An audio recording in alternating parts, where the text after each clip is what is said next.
It was a quiet Thursday afternoon in Los Angeles County. The sun hung low in the sky, casting long shadows over soccer fields filled with the echoes of whistles, cheering kids, and the ever-familiar rhythm of practice drills. On the surface, everything appeared normal. Parents waved from car windows, teammates shared laughs, and coaches gave final instructions before the day ended. Among those coaches was a man many trusted, respected even. He coached, mentored, guided. He earned the confidence of families and the admiration of players. His name was Mario Garcia Aquino. But one boy didn't come home. 13-year-old Oscar Omar Hernandez vanished without a word. No signs of struggle. No clear answers. Just silence. And then a discovery no one expected. This is not a story about a simple disappearance. This is a story about broken trust, unanswered questions, and the haunting truth that sometimes the people we believe in most are the ones we understand the least. What really happened between Oscar and the man so many knew as coach? What led them to board a train together that afternoon? Why did Oscar never make it home? And how did a journey meant for connection turn into a crime scene spanning counties? Over the next hour, we'll trace the final known movements of a young boy full of promise. We'll examine the man at the center of the investigation, once seen as a pillar of the community, now facing the most serious charges imaginable. We'll walk through evidence, timelines, and the chilling reality of what investigators found. And we'll hear from those left behind, friends, family, and a community now gripped by disbelief. This is more than just a criminal case. It's a wake-up call. A deep, uncomfortable look at how trust can be used as a shield and how justice, though slow, may finally be catching up. From a missing persons report to a murder charge, this is the story of Oscar Omar Hernandez. And the man accused of ending his life. Before the headlines, before the crime scene tape and flashing lights, there was a boy. A 13-year-old whose life was filled with the same noise and color that surrounds so many others his age. Oscar Omar Hernandez wasn't famous. He didn't seek attention. But those who knew him remember the little things, the way he showed up early for practice, always eager to kick the ball around before drills began. The way he smiled when his younger cousins ran to hug him after games. The way his mother called his name from the sideline, proud of every pass, every goal, every small moment that only a family can fully cherish. Oscar was in middle school. He wore uniforms like the rest of his classmates, navigated homework and friendships, and had dreams he hadn't yet spoken out loud. Soccer was his constant, his comfort. On that field, things made sense. The lines were clear, the goals tangible. And his coach, he listened to his coach. Trusted him. He had been involved in youth soccer for years. It gave him structure, purpose, and a sense of belonging. That's how he came to know Mario Garcia Aquino. To Oscar, he wasn't just Coach Mario. He was someone who noticed when he improved. Someone who gave him a chance when others doubted his size or speed. Someone who made him feel like he mattered. On March 28, 2025, Oscar left home, as he had many times before. His family believed he was going to a soccer-related outing. There were no red flags, no cause for alarm. He was seen boarding a Metrolink train with Garcia Aquino, heading north, toward Palmdale. Surveillance footage later confirmed it. Oscar trailing behind, looking casual, unaware. The kind of footage that doesn't raise concern, until it's played back with hindsight. What happened next remains unclear. There were no immediate signs of a struggle. No desperate phone call. No text. Just absence. As the hours passed and Oscar didn't return, anxiety set in. At first, it was quiet, questions asked between family members, friends calling around. But by March 30th, the fear had taken root. The missing person report was filed. And the waiting began. For those first few days, the search was quiet, public but quiet. Flyers went up. Messages were shared. Hope, though strained, was still intact. Perhaps he had gotten lost. Perhaps he had gone off with someone and didn't know how to get home. Those were the explanations people clung to, even as the silence became more pronounced. In those early hours, no one imagined how close Oscar had come to danger. How, somewhere between the sound of the train wheels and the stretching highway through the Antelope Valley, a line had been crossed. A boy who simply wanted to play soccer never returned. And the man who had been trusted to lead him would soon be accused of something no parent, no teammate, no community was ready to hear. Before the arrest, before the charges, before his name was ever spoken in the same sentence as murder, there was just Coach Mario. Mario Edgardo Garcia Aquino, 43 years old, youth soccer coach, a fixture in Los Angeles County's community leagues. If you had a child in the game over the past few years, there's a chance his name came up. His teams played on sun-baked turf fields and empty schoolyards. He wore polos with club logos, carried clipboards, spoke with authority, and he knew how to make kids listen. He didn't shout. He instructed. He wasn't flashy. He was dependable, a man with an easy smile, and a way of making even the quietest player feel like they had a role to play. Parents remembered how he stayed late after practice, how he offered rides, how he seemed to care. There were no warning signs, no criminal record, no blemish on paper. His background checks, routine and required, showed nothing that would raise suspicion. And that was the most disarming part. He moved through the world unnoticed, unchallenged. He was familiar. In interviews conducted after his arrest, parents described him as devoted. One mother said she trusted him more than most people in her life. A father recalled how Coach Mario once called late at night just to say his son had shown real promise during a scrimmage. These weren't empty gestures, they were personal touches, the kind that build trust brick by brick over time. So when his name surfaced in the days following Oscar's disappearance, the reaction was disbelief. It wasn't just the crime, it was who was being accused of it. Because in the world of youth sports, where community bonds run deep and expectations of character are high, the idea that one of their own could be capable of this didn't compute. But there was more beneath the surface. And as investigators began to pull at loose threads, a different picture began to emerge. In February, just 1 month before Oscar vanished, an allegation was made. A 16-year-old came forward accusing Garcia Aquino of assault. It was a case still working its way through the system, one that had yet to be fully investigated when Oscar went missing. A single voice unheard in time. And after Garcia Aquino's arrest in early April, the charges didn't stop there.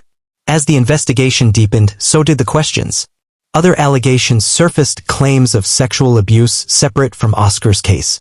They were not details made public in a press conference. They were not sensationalized headlines. They were quiet truths uncovered slowly, carefully. They suggested something older, something that had gone unreported or unacknowledged. It wasn't just one incident. It wasn't just one victim. The scope of the accusations widened. And with it, so did the sense of betrayal. Because a coach is more than a teacher of sport. He is a mentor, a guide, a trusted adult in a child's world. When that trust is broken, when that role is used not to protect, but to exploit, the damage is deep and often invisible until it's too late. As detectives sorted through accounts, messages, and records, a question lingered at the center of the storm. Who was Mario Garcia Aquino, really? And how long had this gone unnoticed? It's a question the justice system will now try to answer.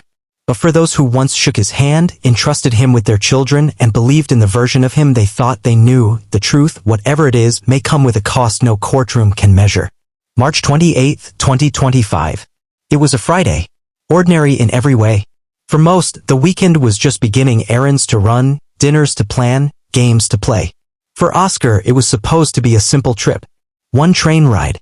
One trusted adult. One familiar face leading the way. Surveillance from Union Station shows them together, Oscar following Mario Garcia Aquino through the terminal. No hesitation. No signs of distress. Just two people, one young, one grown, boarding the northbound Metrolink to Palmdale. They weren't the only passengers. No one paid them much attention. They were just another pair among dozens. From that moment forward, Oscar's trail fades.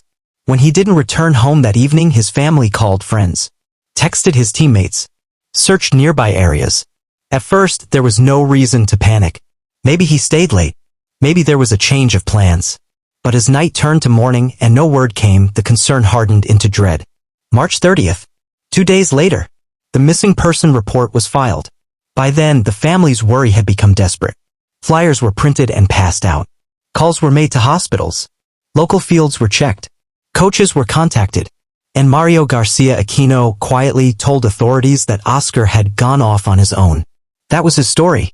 One sentence. Nothing more. The investigation started small. LAPD officers gathered initial statements. They mapped out known locations. Then they saw the train footage.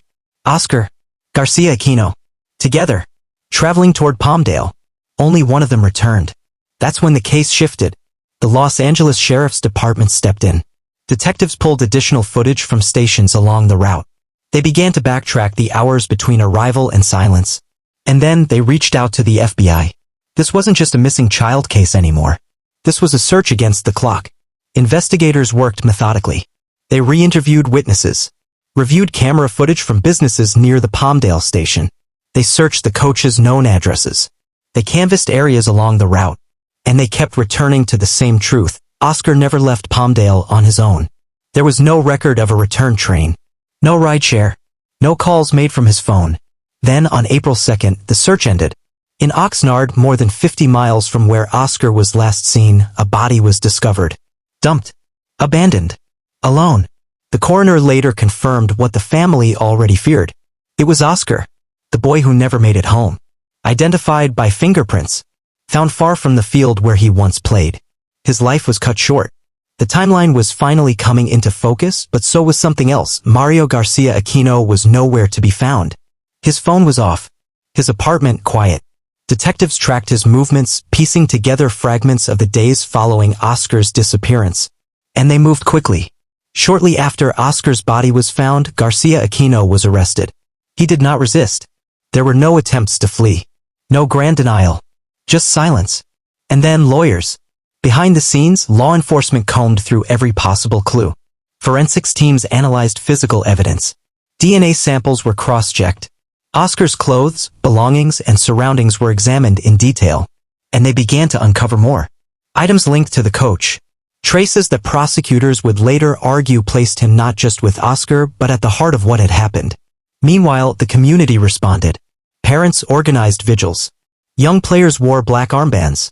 Tips poured in, calls from those who remembered small things. A voice they'd heard. A comment made months ago that didn't sit right. Whispers they never thought to question until now. The LAPD, LASD, and FBI worked in tandem, cross-referencing timelines, digging into Garcia Aquino's past, reviewing travel patterns. And piece by piece, the story they built pointed to one person. Oscar was gone. And the man entrusted with guiding him was now charged with murder. The investigation had answered many questions but raised even more. How long had this been going on? Were there others? And how did a man who coached children for years leave behind so many blind spots? The public wanted answers. The justice system promised they were coming. But the truth, full and complete, remained just out of reach. For now. April 4th. The day charges were formally filed. The moment the story shifted from a community's grief to a courtroom's reckoning. Mario Edgardo Garcia Aquino was charged with murder. But not just any murder. The district attorney's office added what they called special circumstances. 3 words that change everything. 3 words that mean prosecutors believe this wasn't just a killing, it was a killing connected to something more. In legal terms, special circumstances refers to aggravating factors, details that elevate a murder to its most severe category. In this case, the allegation that Oscar's death occurred during the commission of another violent felony. The exact nature of that felony was not immediately made public. But prosecutors cited penal code sections often associated with rape, kidnapping, or similar acts of violence. That enhancement carries weight. Under California law, a murder with special circumstances is punishable by life without the possibility of parole. In rare cases, it can carry the death penalty. That decision rests with prosecutors. But even without it, the consequences are final. Permanent. Garcia Aquino was also charged with felony assault stemming from a prior incident involving a 16-year-old, an allegation reported weeks before Oscar disappeared. That case, still open, became part of a broader narrative now under tight legal review. And during the post-arrest investigation, additional unrelated allegations surfaced, each one subject to its own inquiry but connected by one name. His arraignment took place behind heavy security. Cameras weren't allowed inside. But those who were present described a man who showed no visible emotion. No words. No plea. His defense attorney entered not guilty on his behalf. From there, the legal process began to unfold. Pretrial motions, the setting of bail, denied, and preliminary hearings scheduled to review the evidence in detail. Prosecutors outlined a timeline of witness testimony, forensic findings, and digital records. The defense remained quiet, issuing only a statement urging the public not to rush to judgment. But outside the courtroom, the judgment was already forming. In whispers. In outrage. in the eyes of a community trying to understand how trust turned into tragedy. Legal experts weighed in. Some suggested the case could take months, possibly longer, before it reached trial.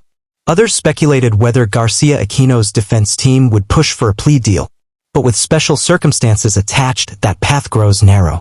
The stakes are too high, the sentence too absolute. And at the center of it all, the question still lingered: what exactly happened between March 28 and April 2? The evidence presented publicly was limited. Autopsy details remained sealed. The nature of the additional felonies alleged was closely guarded. But the courtroom, when ready, would eventually have to confront it all. In front of a judge, a jury, and a public watching every move. For Oscar's family, the legal calendar now becomes a waiting game. One appearance at a time. One motion after another. A slow march toward a trial where the truth, whatever it is, must be spoken aloud. But for now, the charges stand: murder with special circumstances, felony assault, and a list of accusations still under review. Each one a reminder that the story isn't over. That justice, when it comes, rarely comes quickly. When the sirens fade, when the headlines quiet, the questions left behind don't disappear. They echo loudly, especially for parents, for coaches, for anyone who has ever trusted someone with their child. In the world of youth sports, trust is often assumed. Adults who volunteer, who dedicate their weekends to coaching, to training, to showing up are viewed as role models. The badge of coach carries weight. But when that trust is broken, the fallout goes beyond one family. In the aftermath of Oscar's death, many began asking how a man charged with such violent crimes was ever allowed near children. How was he coaching? What did the system miss? And how many others might be slipping through? Across the country, youth sports programs operate with varying degrees of oversight. Some require fingerprinting. Some conduct formal background checks. Others rely on references, volunteer paperwork, or nothing more than a handshake and a promise. And in that inconsistency, there are cracks. Cracks that can be exploited. We spoke with a child safety advocate, someone who has worked on prevention policies for over 2 decades. Her message was clear: systems are only as strong as the questions they ask. And many programs simply don't ask enough. She explained that background checks, while important, only catch individuals who've already been caught. They don't account for the first offense. The warning signs that came before. The whispers that were ignored. That's where prevention must begin, not with punishment, but with awareness. So what should parents look for? Experts point to a list of red flags. Adults who blur boundaries. Coaches who insist on one-on-one meetings without transparency. Excessive gift-giving. Emotional manipulation. Or simply a gut feeling that something's off. These signals aren't always obvious, but they rarely appear out of nowhere. Education matters. Open communication between parents and children. Clear codes of conduct in sports programs, and systems that make it easy to report concerns without fear, without shame. Oscar's case has forced uncomfortable conversations about what it means to trust, about how to protect, and about the quiet failures that sometimes hide behind praise, behind medals, behind the title of coach. Because while one man now stands accused, the responsibility to do better belongs to all of us. Oscar Omar Hernandez was 13 years old. He had dreams, a love for soccer, and a family who expected him home. On March 28, he boarded a train with a man he trusted, his soccer coach. By April 2, he was found dead in a distant town, far from where he was last seen alive. Mario Garcia Aquino now sits behind bars, charged with murder under special circumstances. The allegations are staggering: a violent end, possible sexual abuse, and previous accusations involving another teen, all of it now headed toward a courtroom where silence is no longer an option. Law enforcement acted quickly. Surveillance footage, forensic work, and public tips came together to unearth the truth, or at least part of it. The full story is still unfolding behind closed doors, in legal filings, in autopsy reports yet to be made public. But this is no longer just a case about one victim and one accused. It's about the spaces in between, the missed warning signs, the failure of systems to catch what should never have been missed, and the painful reminder that sometimes those who seem most trustworthy aren't. Oscar's family is left with grief. The community with questions. And a broader world watching, hoping that justice, whatever shape it takes, will offer more than punishment. That it might offer change. This story doesn't end here. The case continues. The hearings, the trial, the investigation, there is more to come. And we will be here, following every step. If you want updates as this case develops, make sure to like, subscribe and hit the bell icon. We'll bring you the facts, the context, and the story, no matter how long it takes. Until then, remember Oscar, not as a headline, but as a boy who mattered.